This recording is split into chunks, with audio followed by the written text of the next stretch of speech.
Hello, this is Delta. Today is kind of the beginning of a new series.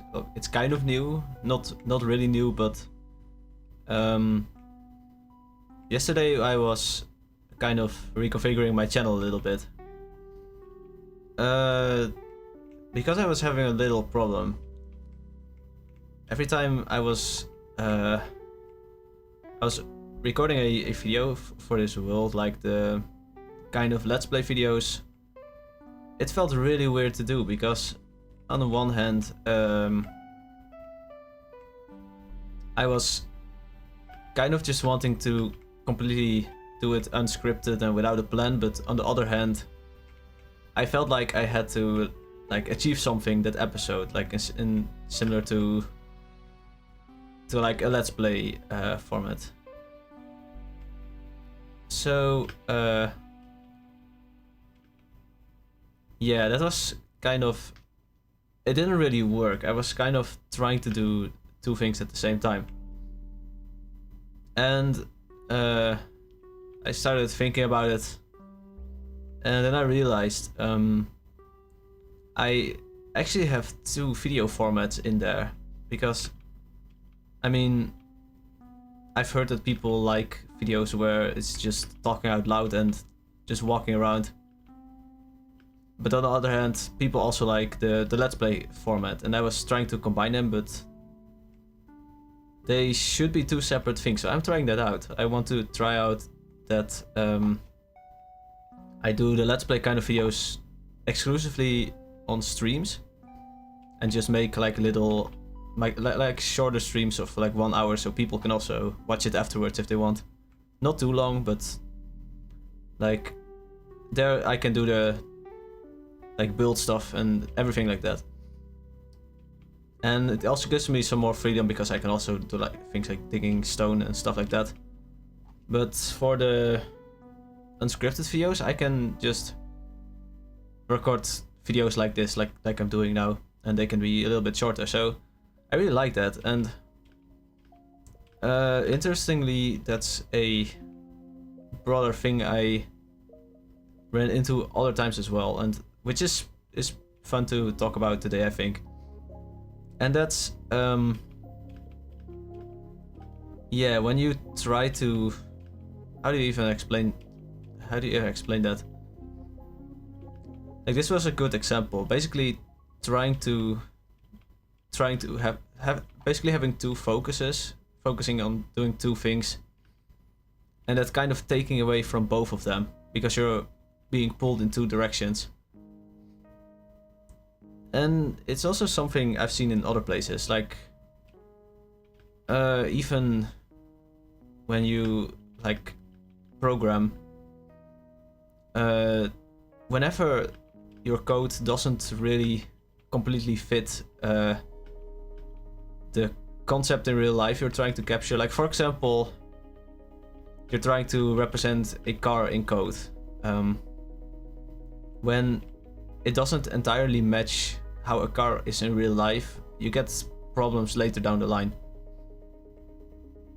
And weirdly, when you then clean up that code, even if you do it completely mechanically, just changing things so everything is lined up well again, you always, at least so far, you always end up with a shape that completely matches how the thing is in real life, which is really interesting to me. Another thing also is that whenever you try to capture something, whenever you try to capture something or categorize something that's already there, you never have to take away anything from it, I think. Like, or wait, I'm saying it wrong. I mean, like, you always end up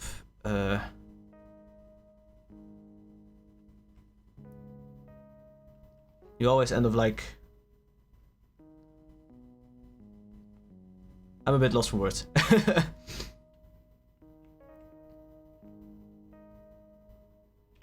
yeah, you always end up kind of capturing something that was already there. Like everything you had that fit another category. So for example, I have the wandering videos and the building videos. I had them together, but the moment you find good categories for them, you can fit all your videos in there suddenly. Like everything, it's like the pattern was already there, but it just had to be clicked in place. If that's also kind of how it feels when you find out a pattern that was already there, but you just didn't see it. And I think it's really interesting. It's like if your category or your way of representing something is not aligned, not right, you get some weird stuff. It's like it doesn't entirely fit together or something. It's like a puzzle that doesn't completely fit or something. But the moment you find something that can capture them, it's almost like your whole category just disappears, because it fits so well with what you're trying to capture that it's like it's almost not there. You can. That's also another interesting property of when something like that happens. When something like that happens, you can reason through your categories like it's the real thing, because the real thing and your category, or I have to find a better word for this. I feel like I'm just telling nonsense. What the word I like to use is models, because yeah, I guess you can call a representation of something in real life, you can call it a model. It's yeah, like the same way a map of a city is a model for a city. It's like it's not the city itself, but it's like a representation, only a representation of it, which isn't completely accurate, but it's useful enough that you can use it for stuff. And with code, it's basically the same thing. If you represent a car in code, it's not the car itself, but you can use it in place of the car, and you can kind of reason about. Yeah, that's the thing. If it's right, you can reason about the car by looking at the code, but if it's not right, you can. It's like the thing works against you, I found. And it's really interesting to me. It's weird stuff to talk about, but it's in many places. And again yesterday with the videos. And you have it in other places as well, like for example, when you're like when you have a tool or something, like let's just take a really dumb example, like a hammer or something.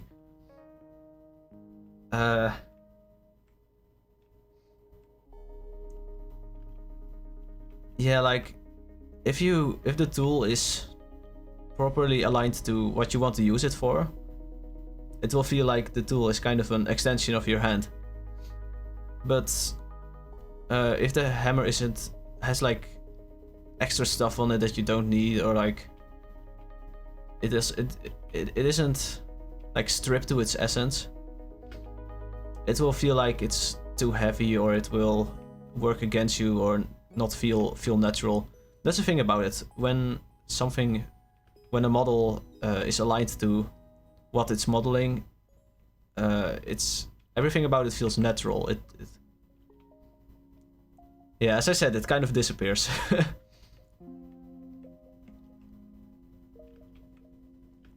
And it's the same way when things are trying to solve a problem.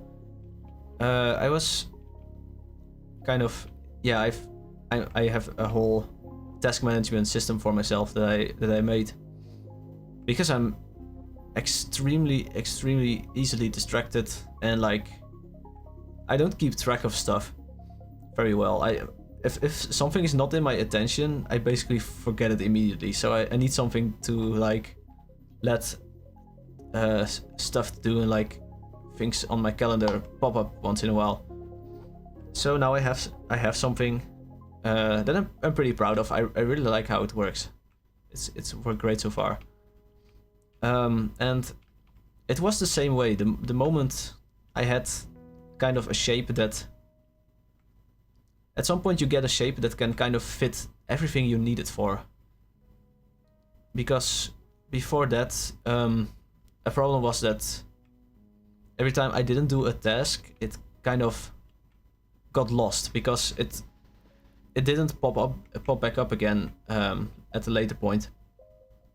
So things kind of got lost in the background, in the backlog, you could call it. And that's not nice. It's almost like, because it wasn't a closed system, it couldn't like represent everything you could use it for. Things kind of leaked out of the backside, that you could call it. And yeah, the moment you have something that is aligned, you don't have that leakage anymore. It's like everything you want to do with it can be done with it. Everything kind of has a proper place within the system. And yeah, that's another example. It's all kind of the same pattern. And I'm not really sure how it's called or whatever. But it's kind of like everything you can do at a certain point is... I always look at the things you can do as kind of a tree. You have certain branches you can walk across, and that represents like the possibilities that are open to you at a certain point. And like, if you have a task management system that has certain branches that don't like... If you do it well, everything is kind of... Every branch you take is kind of contained within the system. It always has a way to like reach you again. Because yeah, for this the goal is basically to always have it pop up back up again. So if something doesn't pop back up, the system has kind of failed. And it just yeah, it's like one of the branches doesn't lead to a right result. So it's like designing a system that doesn't leak like that is kind of about identifying all the branches you can go through in the system and closing those off, or like letting them lead to whatever you want them to lead. So that means designing systems like that is all about really about knowing what the system will be used for, and that's like, which is really interesting to me. That's a matter of like, it's not something you can know beforehand. It's actually something that gets discovered, because you might use your system a certain way, but other people could use it an entirely different way. And if you don't know that, you can't make it leak proof beforehand. Or I guess you could close things off like what could work, I guess, is just making things impossible to leak. But then you might also face the problem that people will want to do something and you can't really... You have to build it in later, but I guess that's better than letting it leak. And the nice part also is that if you know where those leaks happen, you can like catch them as quickly as possible. Because the moment you catch those leaks, everything after that is like in your control, basically. If you get what I'll talk about, like you've kind of, it's almost like a double door, you know, like the air filtration thingies. like, so you get in, the door closes, and then you get sanitized, and then the door within opens, and then everything from the outside that could be harmful is first sanitized, and then everything that's within the room, like within your safe room, I guess, from that point is clean, because you know you've cleaned it, and from there on you can completely trust it, because you know, oh, this is clean, I don't have to worry about stuff anymore. And it's kind of basically the same thing. It's also a thing in code, which is really interesting. Because if you have like a website or something that people can put stuff in. I guess I can go back. I'm not sure what direction I went in, but I can try to find my home again. But like if you have a website and people have put user input in there, and that's the only way people can interact with your system, you know that if you completely do all your controls immediately after someone does input, and you check that it conforms to like that, like emails have the proper format, and like it's not too long or whatever, and it doesn't do like weird hacking stuff like SQL injections or whatever. You've sanitized all of that, you've cleaned it all up. After that, you know, okay, this is trustworthy data. I can completely fit my system to the data I expect, because I know that I've already done every check and there's no other way for this to go inside the system. So it becomes completely trustworthy, and I think that's also really interesting.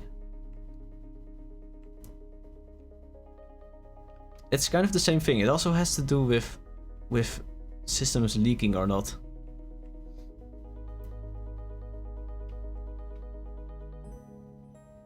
So yeah, it's a very, very broad thing. The like the way models fit what they try to model. It's in a lot of places. But it's fun to see like happening in real life. Because it's something you discover. You can't really think your way to it. You just play with the system and use it until the way it doesn't fit kind of becomes obvious, and then something else replaces it. And that's also similar to another thing. It's like I'm not sure if it's exactly the same, but it has some connections. In project management, it's called committing early. It's a little bit different, because then basically what it is I might have actually talked about it before this, but what it basically is if you have you don't want to make a choice too early. You want to keep things open for as long as possible, because if you close possibilities, it becomes harder to undo again usually. Like if you decide to go buy something, you've already spent that money and you can't get it back again. But if you first do a whole bunch of research and you're absolutely sure that you want to buy it, then you can buy it. Oh, this is new actually, this grass. Oh, cool. Like you don't have to. It's safer to then buy it, because you've already done all the research, and that's what I mean with committing. Don't commit early. But it's similar to this, but then it's more about, not really about possibilities, but more about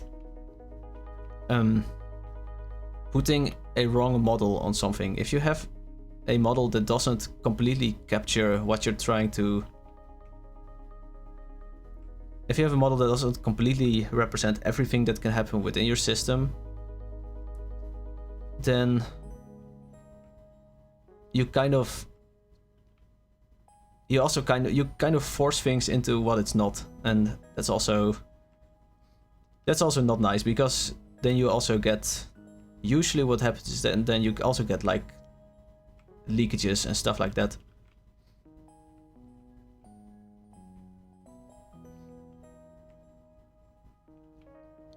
Because like you're not allowing things that want to be represented to be represented. So that's what usually happens, but that's also something that can happen. Or like at some point like at some point things can also just explode because like you can't predict well with a model that doesn't represent things completely. You can just kind of get like hooked from the side by reality. It is, I guess, how you can call it. Because if you don't completely know everything, how can you ever predict everything? It's a reductionist models, I think it's called. It's basically where you just take away too much stuff and you kind of miss things that should be in there. I guess you can call it that. But it's also similar. Okay, there's the forests. Okay, I should go there. I went the wrong way.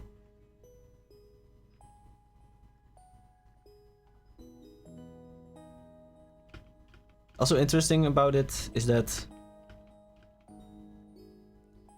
the way models kind of disappear if they're right, if they're like fit to what you're trying to model. It kind of reminds me of how crystals work, because usually what happens is that it's weird to say it like that, but it's like if you find a pattern that fits well, it's kind of like that it starts to, when you, I don't even know how to say this. I want to say it's like the model itself starts to get its own intelligence, which is really weird to say, but hear me out. It's like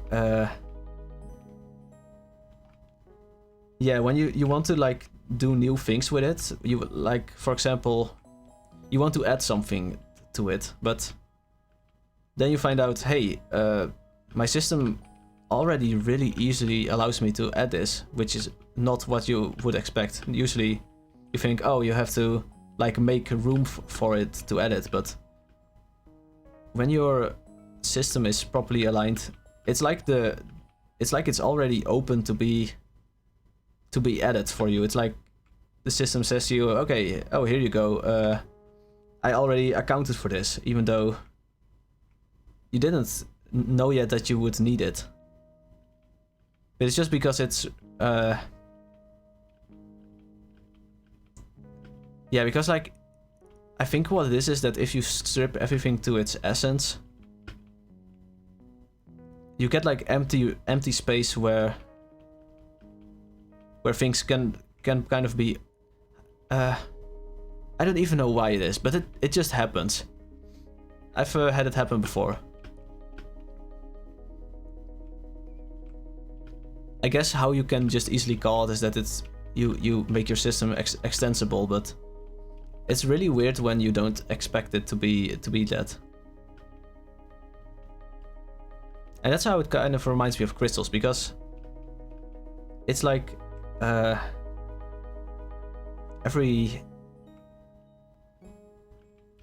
it's like you start with simple things, and then once you have those simple things like stripped to their essence, it kind of gets new patterns that you kind of get repeating patterns.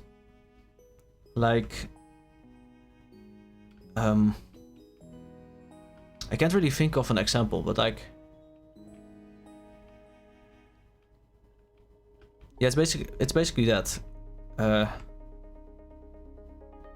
Kind of the higher up you build, the higher, once you use that as a foundation, something that's stripped to its essence, you kind of get that the rules and the ideas that made it, that like represent it, kind of travel upwards towards the rest of the system.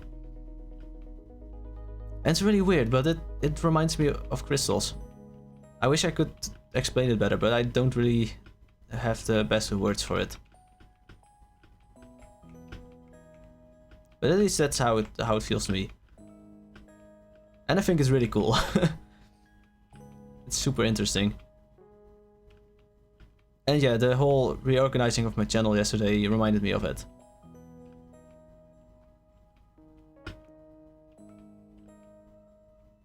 So yeah, it's always about how can I find categories that completely fit what I'm trying to categorize and doesn't have leakages. Because from there you can get something really coherent and you can like fully lean into those categories. And it's like everything you then put in the categories kind of has a breathing room, because you don't try to force something to be something else.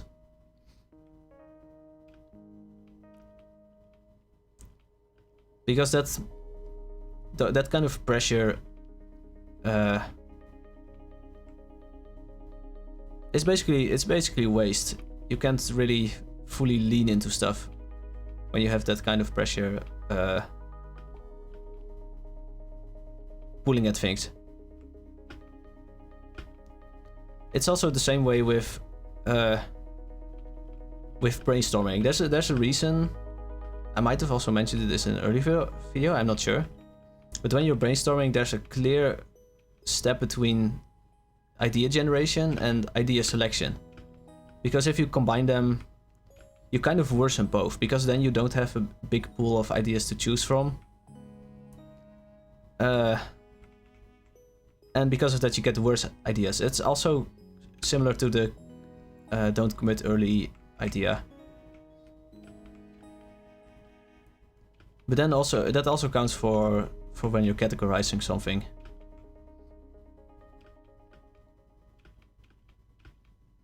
If you force it to be something else, you weaken what it could be. So now I can let wandering videos be fully wandering videos with nothing else and no other pressure, just wandering and talking. I don't have to build stuff, I don't have to like make it entertaining or whatever. Maybe it still is, but that's an extra. And I can let my building videos be completely building videos, and my live streams, let's play thingies, be completely that. And nothing has to interfere, and everything can just shine on its own. And I think that's really beautiful.